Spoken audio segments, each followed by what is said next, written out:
Good evening, I'm Joshua Johnson. It is Friday, July 1st, and here's what we're talking about tonight.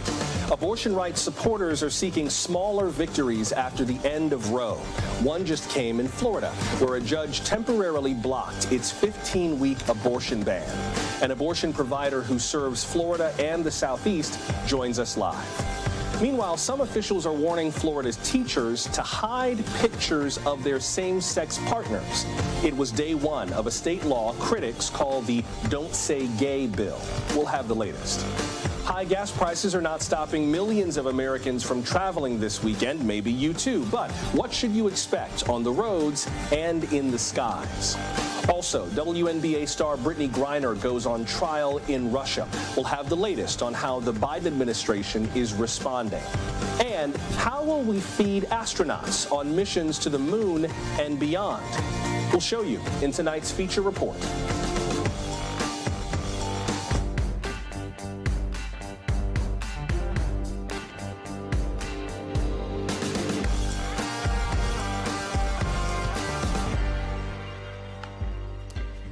So if you're traveling right now, maybe watching tonight's show on your phone from the airport, hang in there.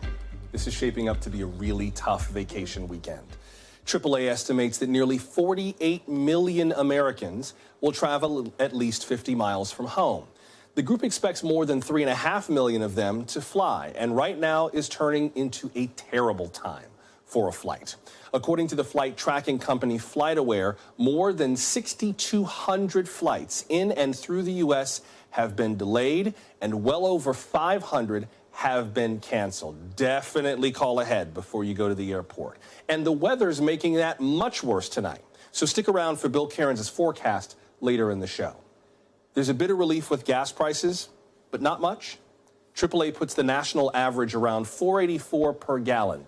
That's down slightly from last week, but still higher than last month and much higher than last year.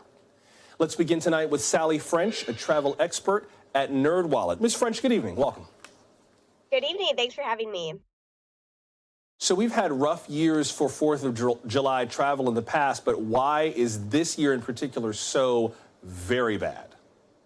This is a year that everyone wants to travel. In 2020, not a lot of people traveled for the 4th of July. In 2021, not a lot of people did. And this is the year that everyone is making up for those missed family reunions and weddings. In fact, I'm going to a wedding tomorrow myself. Oh, well, safe travels to you. I hope that none of what we discussed tonight applies to you at all. So we're just talking about kind of pent up, hopefully, fingers crossed. So we're just talking about like pent up consumer demand, basically. People are kind of at a place with COVID where they're like, okay, to heck with it, we're getting out of the house. There's that. Then you add on, of course, rising gas prices. You add on this general inflation. And this is a really rough week to travel. That said, it can certainly be worth it. If you haven't traveled in a couple of years, make that summer vacation happen. For a lot of people, is worthwhile. From what I understand, there's another effect of COVID on this year's travel, and it has to do with the workforce. Like a lot of the workforces that are at airlines and airports aren't as robust as they were pre-COVID. Yes, we saw, especially in 2020, among the sectors that saw the most layoffs, the most reduction in staff, was the travel industry. And the travel industry largely has not recovered. We still don't have enough staff. And so we're seeing reductions across the board, whether that's airlines not able to hire enough pilots, flight attendants. And it's not just that, it's the ground crews. It's the people who take your luggage off the plane or who put food on the plane. And then we also similarly see it in hotels. We're still seeing a reduction in hotels offering services that used to be free, like free house cleaning. Hotels simply cannot hire enough housekeepers, that we're seeing reductions in those amenities as well.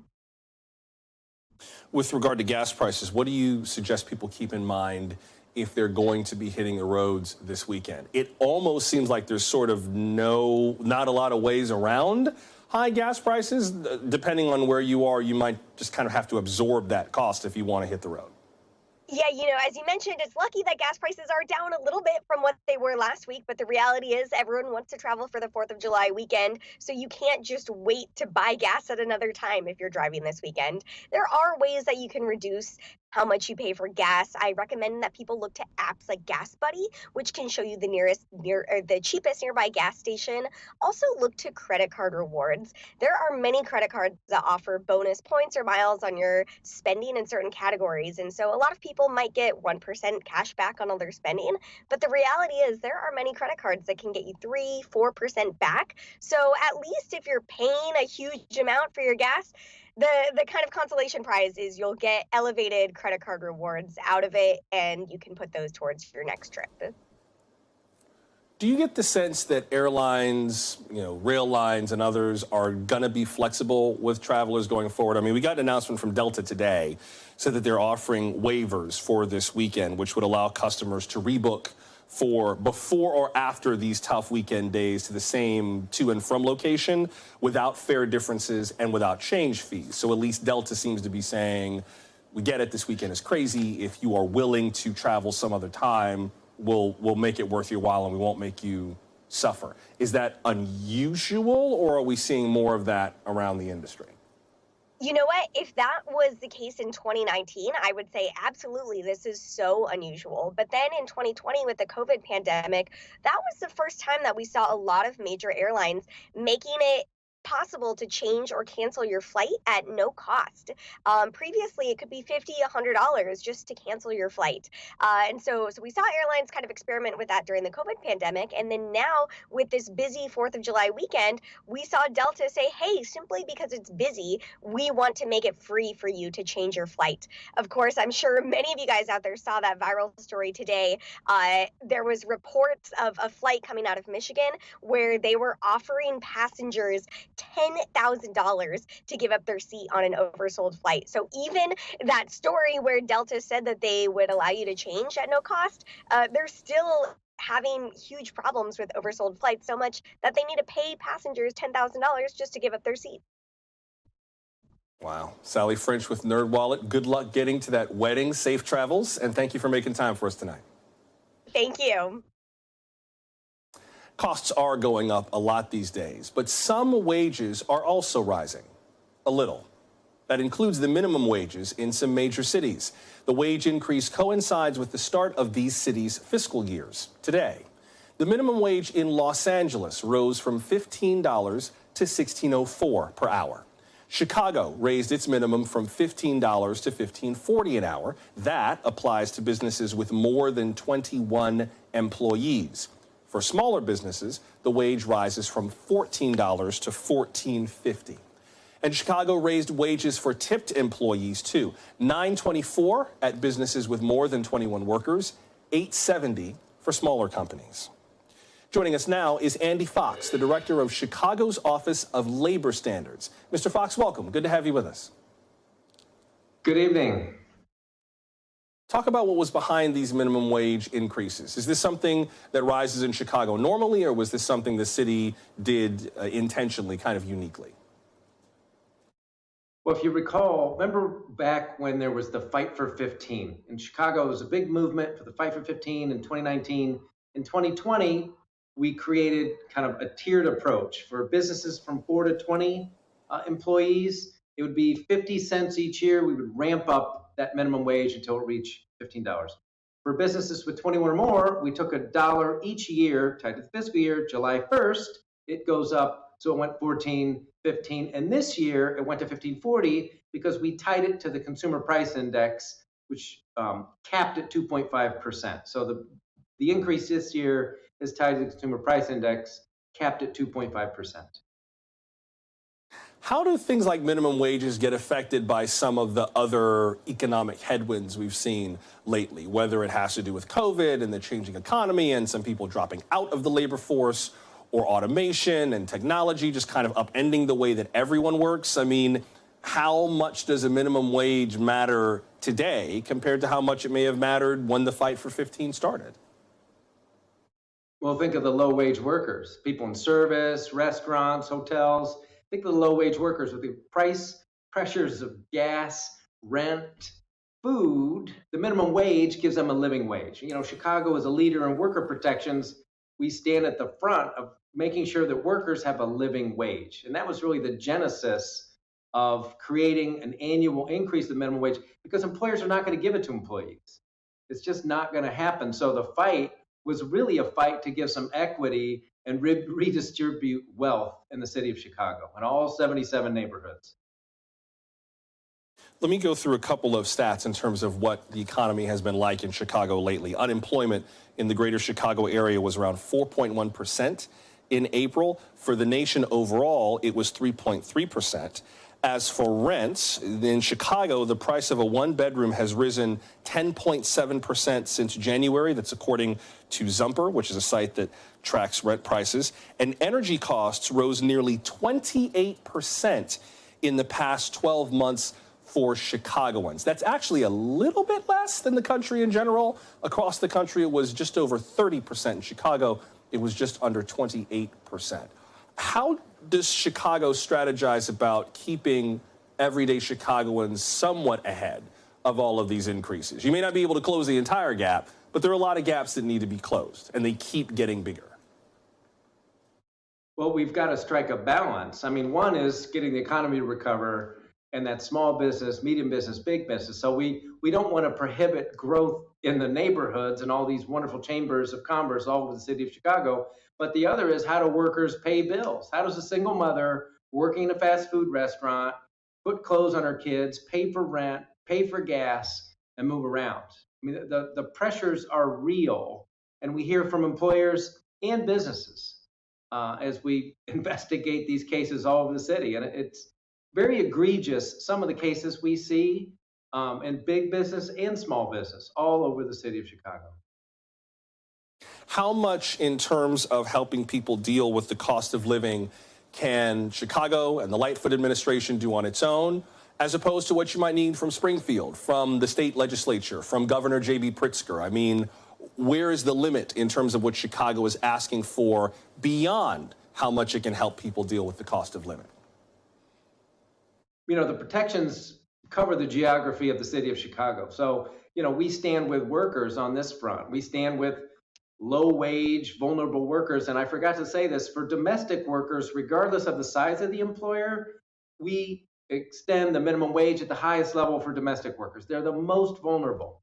Interestingly, Mayor Lightfoot's mother was a domestic worker. So we've really tried to roll out protections for domestic workers because they're some of the most vulnerable in the city of Chicago. And, you know, the mayor's really stood on the front of fighting for workers.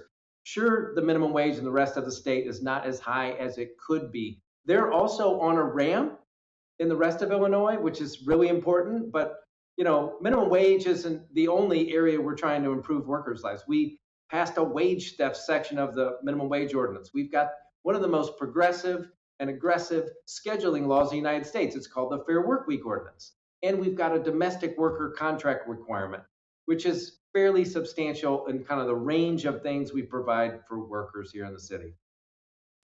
Before I have to let you go, I always hear the response from small business owners who say, yeah, I appreciate that people need to make more money, but I need to make more money too. And if the cost of employing people keeps going up, I may not be able to keep employing as many people as much as I would like to. What would you say to small businesses in Chicago that may feel like they're struggling to deal with every increase in cost, including labor costs?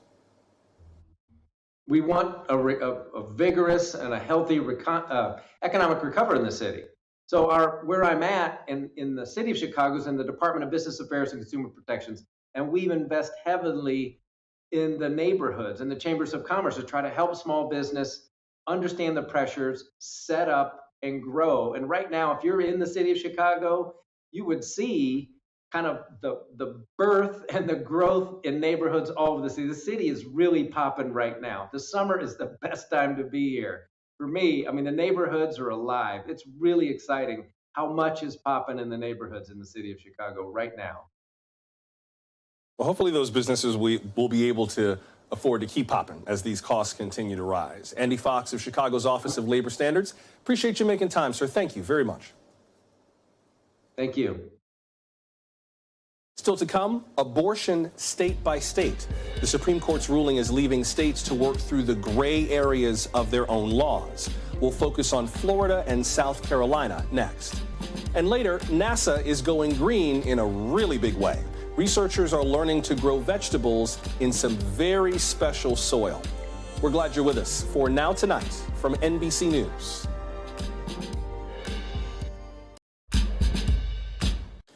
Some states are figuring out their abortion laws after the overturning of Roe v. Wade. A number of lawsuits aim to cut through the confusion and expand access. Now, some in Washington are responding to that confusion. Today, the House Oversight Committee announced a hearing to address the Roe ruling. It's scheduled for July 13th. The committee's chairwoman, Democrat Carolyn Maloney of New York, said that the hearing will focus on, quote, whom these restrictions will harm the most and highlight the devastating impact that this decision will have on generations to come, unquote. Today, President Biden held a virtual meeting with 9 governors. Abortion access in their states is unrestricted, and that could mean more women might head to those states for these services. So how are providers handling this influx? What's next for women planning to cross state lines, especially if their state tells them not to? Let's discuss that with Kelly Flynn, president and CEO of A Woman's Choice. Her clinic provides abortion care in Florida and North Carolina.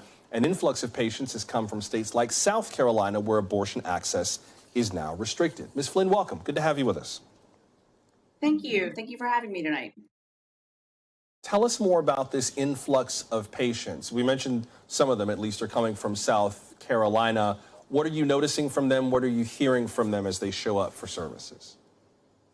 We are noticing an increase of patients not only from South Carolina, but from Georgia, from Texas, Louisiana, number of different states that this ban has, this Roe decision has affected.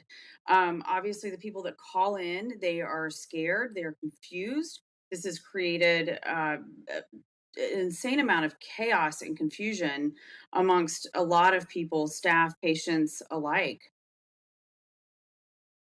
There was a judge in Florida that temporarily blocked that state's abortion ban. That could change in the weeks to come. I understand that your organization has a clinic in Jacksonville. If the ban does go into effect, what would that mean for the clinic? Well, for patients seeking care past 15 weeks, they're going to have to travel 1,000 miles round trip to be able to get safe, accessible care past 15 weeks. So that means patients as far south as Miami are going to have to travel to our clinics at Women's Choice in North Carolina to be able to be treated. And this is just, it's devastating and it is scary. This affects a lot of the poor people, the young pregnant people that don't have the resources to have to travel this length to be able to seek abortions past 15 weeks. So we are working really hard to make sure that we accommodate and provide safe and accessible care for our patients both in Florida and in North Carolina at A Woman's Choice. I can imagine what that would be like. I'm from South Florida. I'm from Palm Beach County, and I've taken that road trip up I-95 with my family many, many times. So I can imagine what it would be like if you had to drive up I-95, up the east coast of Florida, maybe during hurricane season, when there's bad weather, when you have to detour under an already stressful situation. I can only imagine what that might be like. But what about laws that are aiming to prevent women from crossing state lines, from coming to one of your clinics in another state? How concerned are you over that? Obviously, we're very concerned over it, and we plan to address it when that issue arises. So we will do our best to challenge that and to fight that and to help patients with whatever they need to be able to access safe abortion care. It is clearly unconstitutional that any pregnant person should have to cross a state line to get health care. Abortion is health care, and it should be accessible to every pregnant person. And the fact that we're in this 2022 and now Roe's being reversed from 50 years ago is unprecedented. It is absolutely cruel. A number of anti-abortion activists, including some in the states that are highlighted here on the map, particularly the ones in the darker shades of orange where the laws are strictest and possibly getting stricter.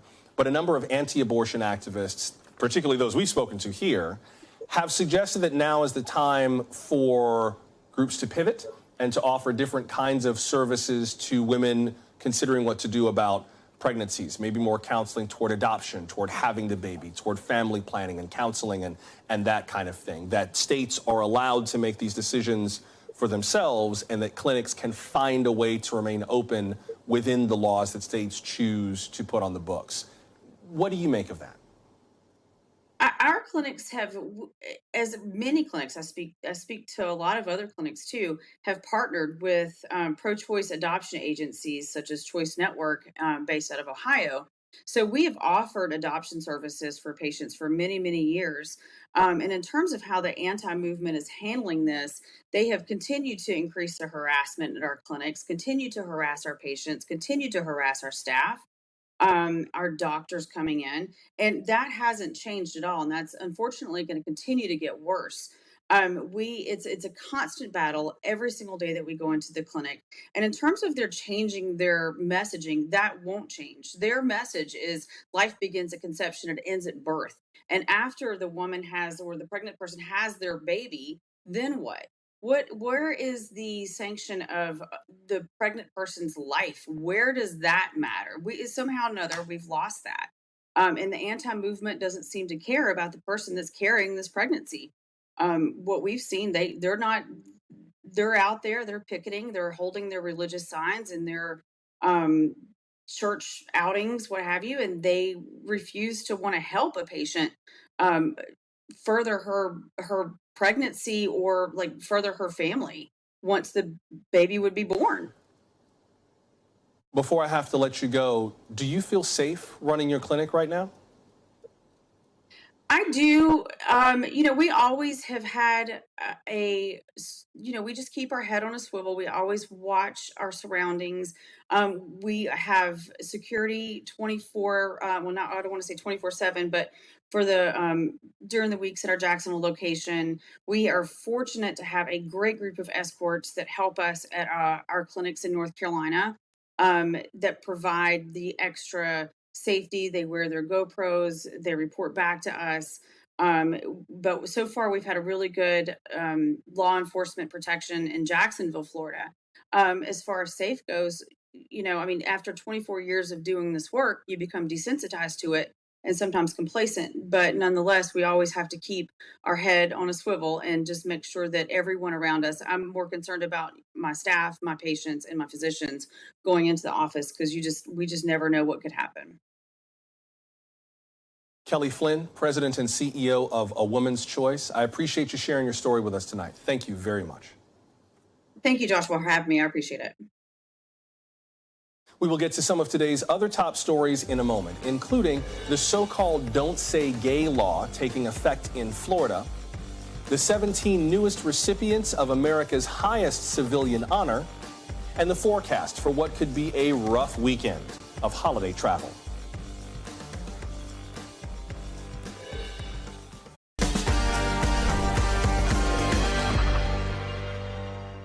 Tonight's headlines begin with the latest from Ukraine. The Biden administration is committing another $820 million in military assistance. This new package includes radars, lots of ammunition, and 2 medium-range air defense missile systems. Ukraine may well need those systems soon. Today, Russian missiles hit the Odessa region.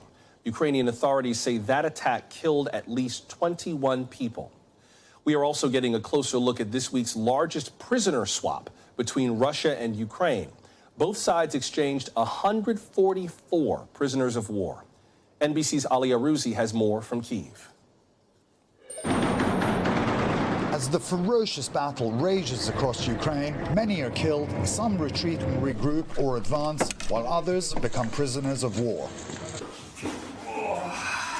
Hilib Strechko suffered serious injuries defending Mariupol. He's lucky to be alive, but lost his liberty. A Russian tank fired on his position. I saw the moment of shelling, and when it took place, it hit the main wall. As a result of the big flash and explosion, the dust blinded my eyes. I was saved by my ballistic glasses. The shell hit the main wall of the building, and it started to collapse. And I started falling from the 3rd floor to the ground, and the rubble started to fall on me and cover me. He broke his pelvis, his jaw, and lost sight in his eye. Hilib's comrades rescued him, but with no food, no resources and no way out of Mariupol, he says the only way to save his life was to pass him on to the enemy. In this field hospital, I spent 2 days, and then the doctors came and told us that the factory and the hospital are surrounded, and in order to save our lives, we had to be transferred to a Russian hospital. He says he was psychologically tortured and taunted in custody. We got no medical treatment, they barely kept us alive, and even so, not always. Others in my ward had shrapnel in their bodies. Russians didn't even put them out. They were just rebandaging their wounds, and their limbs continued to rot. Hilib was taken to Russia and then flown to a military airfield in Russia-annexed Crimea. He was told he was going to be swapped. It turned out he was part of an agreed prisoner exchange between Ukraine and Russia. Next stop was a hospital in Zaporizhia, under Ukrainian control. Finally was the moment when I was brought to the front line, and because I was heavily wounded, I was the first to be transferred to the Ukrainian military truck.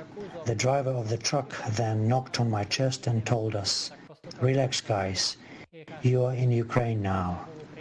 And at this moment I started crying. I was very happy. We asked the Russian Ministry of Defense and Ministry of Foreign Affairs for comment on the torture allegations, but they never responded to our request.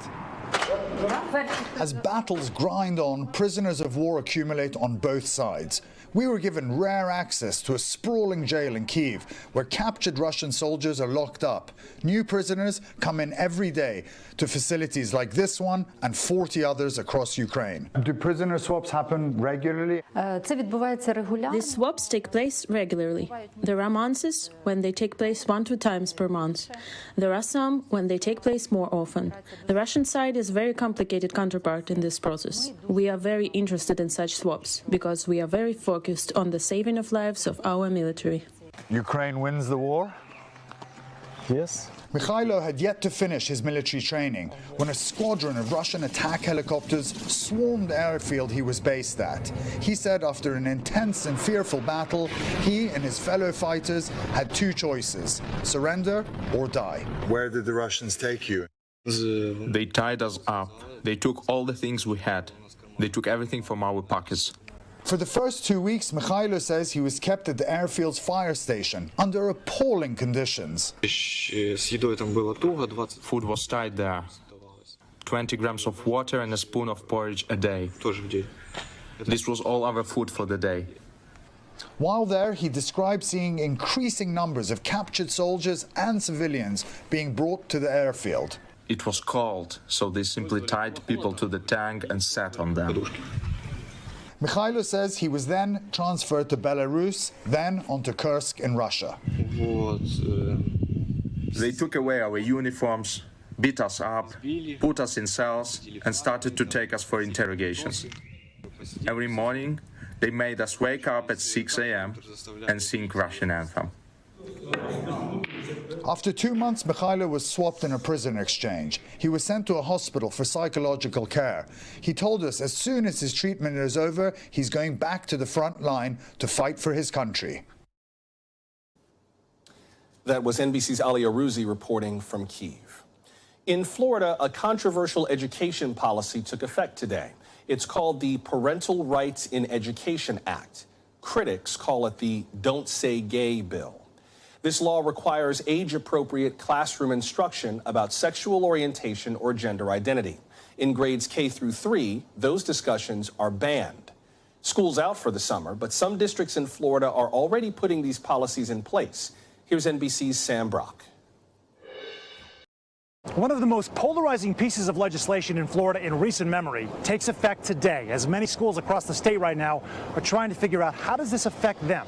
We do know this: the state of Florida says instruction will definitely be limited for kindergarten to 3rd graders, like at the elementary school behind me, when it comes to topics related to sexual orientation and gender identity. But the state admits right now they have no blueprint for how to address this kind of material and content when it comes to older kids. They say have about a year to figure that question out, but it's one of the factors driving uncertainty and fear around this law, which critics call Don't Say Gay.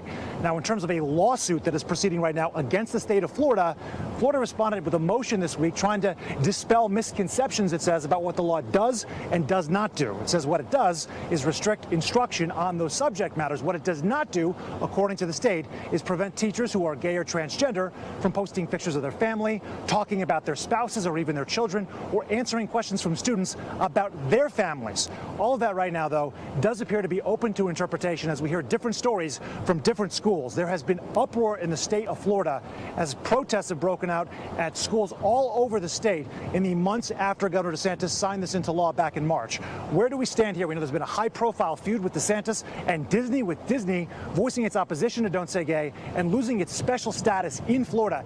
That legal battle continues, and I spoke with a teacher here at Pembroke Pines Elementary in Broward County. She told me that she is gay and that she has lived for 34 years watching the evolution of civil rights, that when she was a student here, people couldn't talk about their sexual orientation, but it feels like there's been so much progress made, and yet now civil rights, she says, is moving backwards. And it's not just Florida, because there are 6 other states that have passed similar laws, with 33 others that have introduced legislation within the last couple of years. In Pembroke Pines, Sam Brock, NBC News.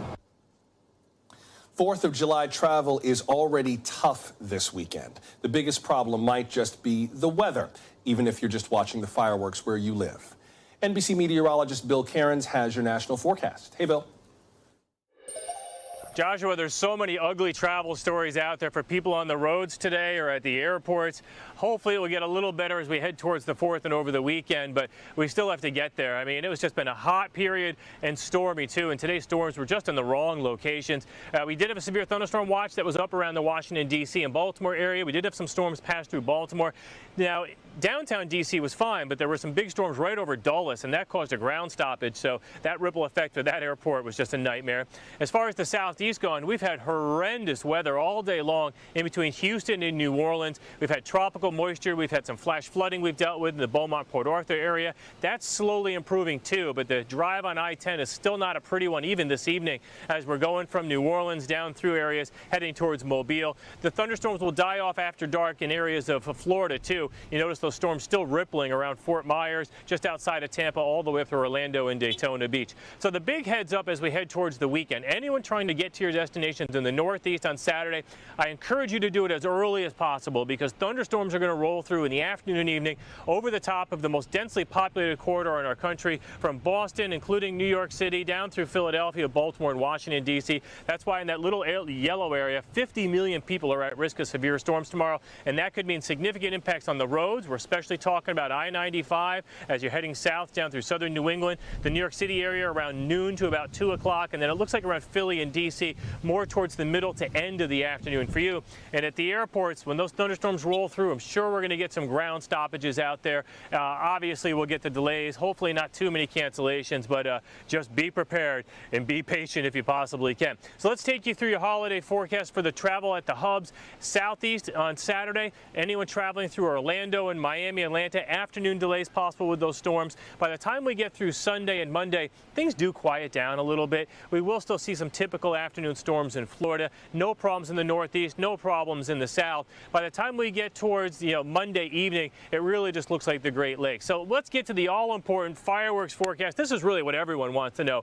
Will I sit outside and be dry and enjoy the show? It looks like the only areas of concern, Milwaukee, Green Bay, Minneapolis, Chicago, and Detroit, a slight chance of storms. It's not going to rain it out, but there is a chance. And in case you do get rained out and you need a place to watch it, Joshua, of course, you could always watch it on NBC with the Macy's fireworks show. 80 degrees and clear skies in New York City is about as good as it gets. So the worst of the weather again later tonight and then tomorrow in the Northeast. Good luck, everyone.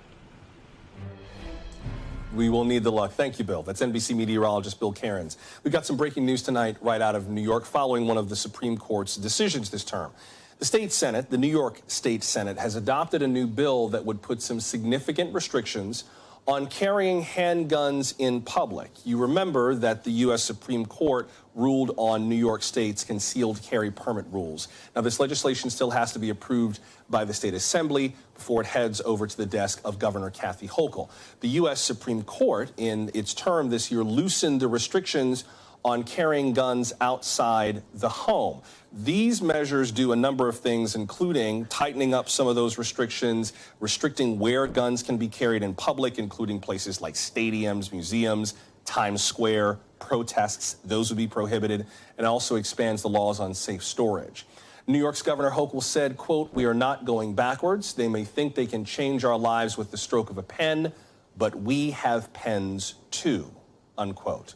Also worth noting, the state legislature took some steps to begin the process of making abortion a constitutional right in the state of New York. Again, these measures are still working through the New York State Legislature and have a little more work to be done on them before Governor Hochul signs them into law. 17 people are about to receive the highest civilian honor in the United States. Today, the White House revealed this year's honorees for the Presidential Medal of Freedom. Some of them are big household names like Simone Biles. She is the most decorated U.S. gymnast in history. Also honored this year, Oscar winner Denzel Washington. Some of the medals will be given posthumously, including to Apple's late co-founder Steve Jobs and Republican Senator John McCain of Arizona. This year's honorees also include activists from the civil rights movements. Diane Nash was a founding member of the Student Nonviolent Coordinating Committee. She worked closely with the Reverend Dr. Martin Luther King Jr. So too did Fred Gray as Dr. King's attorney. He also represented Rosa Parks and the NAACP. Other medalists include Julieta Garcia. She was the first Hispanic woman to serve as a college president at the University of Texas. And Richard Trumka, the late president of the AFL-CIO. He was an outspoken advocate for labor rights and economic justice. President Biden will present the Medal of Freedom at the White House on Thursday. Up next, Russia versus Brittney Griner. The WNBA star was in court there for the first day of her trial on drug charges. More on the trial and what it represents when we come back.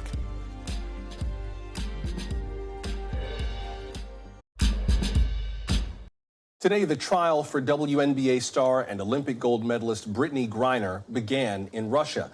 She could spend up to 10 years in prison on drug charges. Russian media reports claim that she is accused of transporting a quote-unquote significant amount of cannabis oil into the country. Her detainment obviously comes at a tense time, to say the least, between the U.S. and Russia. And there's broad speculation that this trial is a way to use Mrs. Griner as a political pawn. Her wife, Sherelle, told CNN that's what she suspects. I think she's being used as a political pawn by Russia. The answer to that question is yes. Yes. Can they get something in return for BG? Yes, they can. Are they willing to do that? Yes. And at this point, I want them to. Whatever you want, please ask. Joining us now is John Herbst, the former U.S. ambassador to Ukraine. He is senior director of the Atlantic Council's Eurasia Center. Ambassador, welcome back. Good to see you again. Thank you. Nice to see you.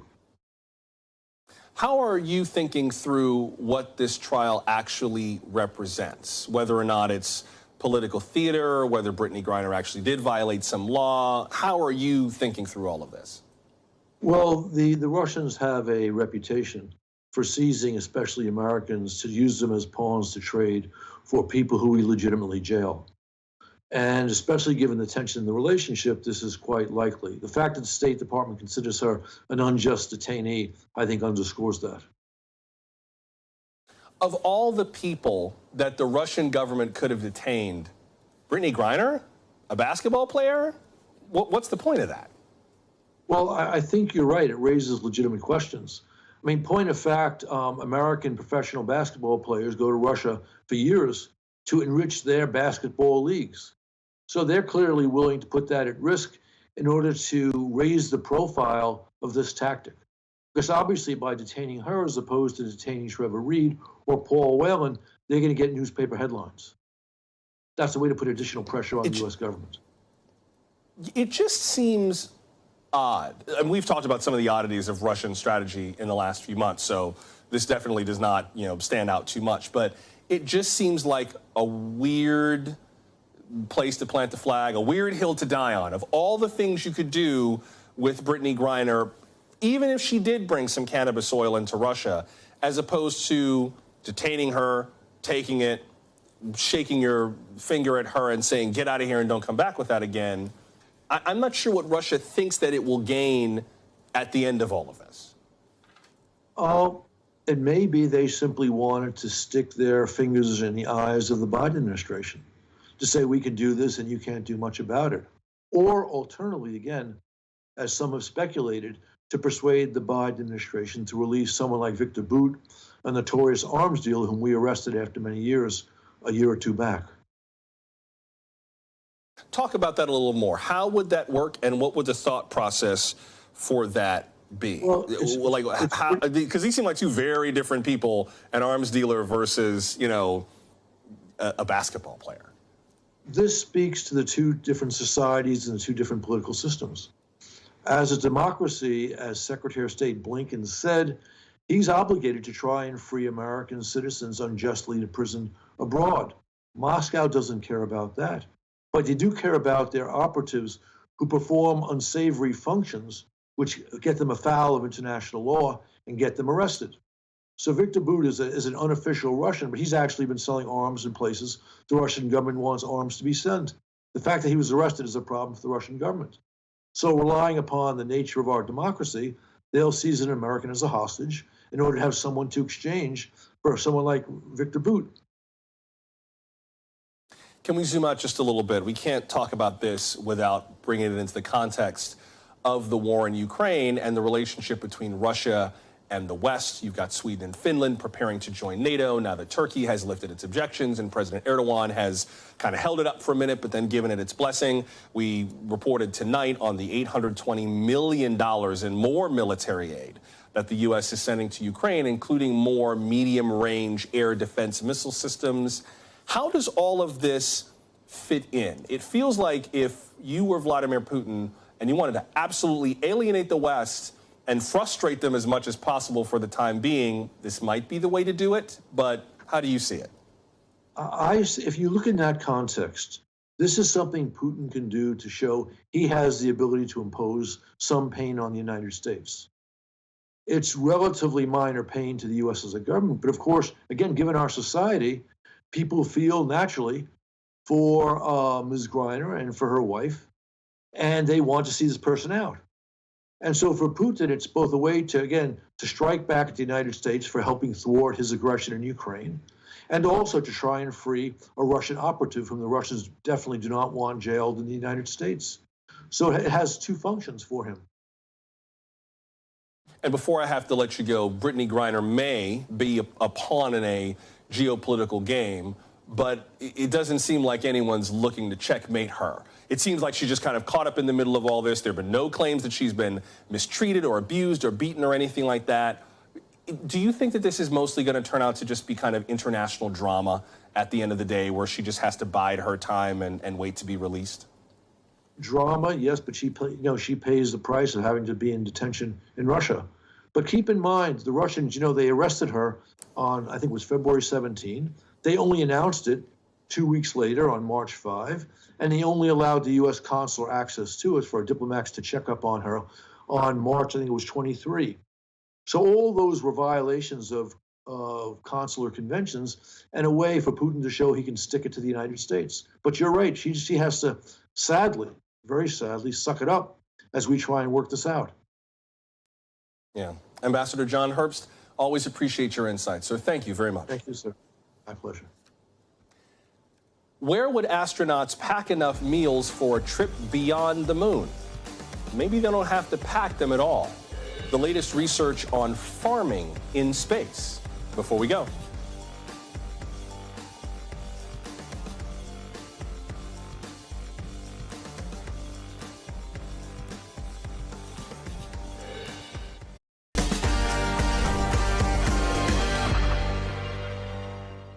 This week, we've been looking behind the scenes at NASA's Artemis mission, its return to the moon and beyond.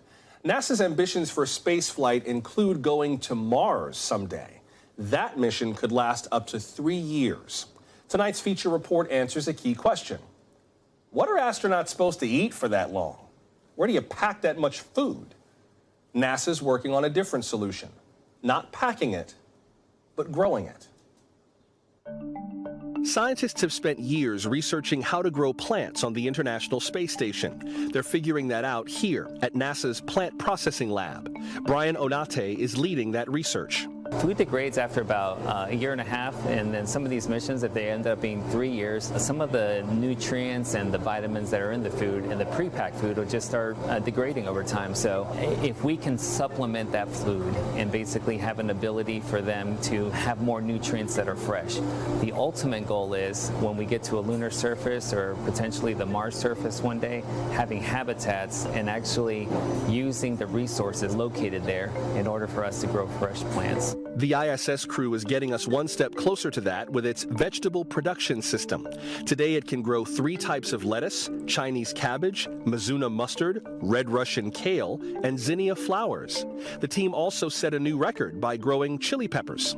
It was the longest fruiting crop that we grew on ISS. The crew was just excited to harvest it. They couldn't wait to cut up the peppers and put it in their dinner for that night. It told us a lot. It told us that the crew really looks forward to fresh food, and then also just the ability to enhance it, right? There was almost like, I guess, a psychological piece that came with it. Onate says it had another psychological impact, a morale booster for a crew far from home. We heard that some of the crew every day before they went to do an activity, sometimes they would just go take the door off and go look at the peppers, or even open the door and just wanted to smell the plant or smell the dirt that was in there. And it's something that's alive and something that it's not metal. Meanwhile, research partners at the University of Florida are growing plants in soil from the moon. That soil is called lunar regolith. Annalisa Paul, UF's Director of Horticultural Sciences, calls it an unprecedented experiment. We've been practicing doing this for a decade with lunar regolith simulants. We've practiced also in extreme environments, in greenhouses up in, for instance, the Canadian Arctic, to also mimic what that might be like to do in a greenhouse on the moon. But some of the challenges to plants of lunar regolith is that it's not much in the way of nutritive minerals or anything in it. So we gave them a dilute nutrient solution. You can think of it as just a fertilizer. Once we introduce it then to plants, the regolith itself changes. And the plants that grew in those had to overcome those initial challenges of growing in a material that's outside their evolutionary experience.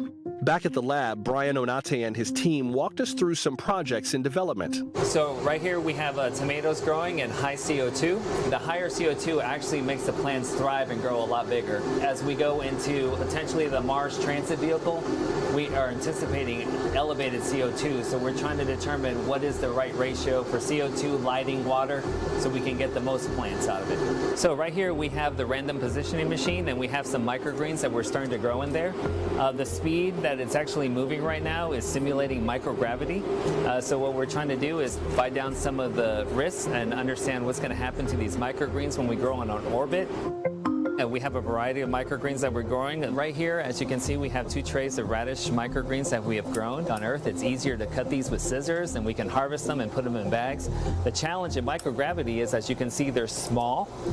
So our team is actually working on methods on how to harvest on orbits. It's kind of like a cracked pepper. Imagine if you're just putting it over your food, you just kind of turn it, and we're hoping in the future all it'll do is just cut the microgreens off in space. And of course, so they don't float away, we have to have capture bags. This chamber, we actually have some of our strawberries growing right now. Our team has actually been working on starting the strawberries from seed, and that's very important because our missions for explorations are going to take months to years, and we definitely want to have the seeds available for them to start production of strawberries. So one thing that our team actually developed here years ago, something that we called seed film, and what we do is actually get some of the seeds and we kind of put them in this dissolvable material, so whenever the crew is ready to use them, we can actually put them into the plant media, put some water, and get them growing. Growing healthy crops is one thing, but researchers are also figuring out how to detect problems before plants get visibly sick. Plant physiologist Oscar Monhay has helped develop a machine that collects data with light. This is a hyperspectral imaging system. It records fluorescence information that would be related to damage. Like if a pump broke and they were getting dry or experiencing drought, you would be able to see that before the plant started growing slower. Artemis 1 is scheduled to launch in August. If it does, Brian Onate's team will have a few experiments aboard. We're flying seeds, we're flying algae, yeast, fungi, and basically this is going to be our first time to look at the effects of radiation in that deep space environment and how does it affect biological specimens. Thanks to our producer and editor, David Hall, for part 3 of our feature series. You can watch the first 2 parts and more on the future of spaceflight in our hour-long special this Monday night. Spend a little time with us on Independence Day before you go watch fireworks. Thank you for your feedback, by the way, on last night's story about travelers with disabilities. We reported on a mock-up of an airplane that's helping people dry run what a flight might feel like. We introduced you to Cassandra Welsh and her adorable 5-year-old son, Remy. Remy has autism. Here's what a viewer named Ken left in our inbox. I was personally very impressed with the way you personally spoke to the mother and her son with autism, the way you even went out of your way to double check about, your tonality and whether or not he was okay with it, and the way you engaged him and his mother, discussing his experiences, for their upcoming holiday flight, as I've got a friend of my own who has a son with autism as well. And I was just, really impressed with the way you handled that and wanted to personally call to compliment you. It's always a pleasure watching your content, and you are great at your job. So thank you. Ken, that is very kind of you. Thank you very, very much. Also, Stells tweeted, I loved this interview. I also have a child with autism, so it warms my heart. I hope he has a great experience. Stells, I do too. Hey, thank you for making time for us. Before we go, one more update on the story we told you about out of New York. That bill to update New York State's concealed carry and firearms laws. Governor Kathy Hochul just tweeted out a picture of her signing that into law tonight. It's designed to cover some of the areas that New York State had wanted to codify in law to try to get around the Supreme Court ruling. Among other things, it changes the requirements for concealed carry permits, and it also defaults all private locations to opting out of concealed carry and bans concealed carry from locations like theaters, museums, and Times Square. Thank you for making time for us. Until we meet again, I'm Joshua Johnson. Enjoy your holiday weekend, and we'll see you Monday. Good night.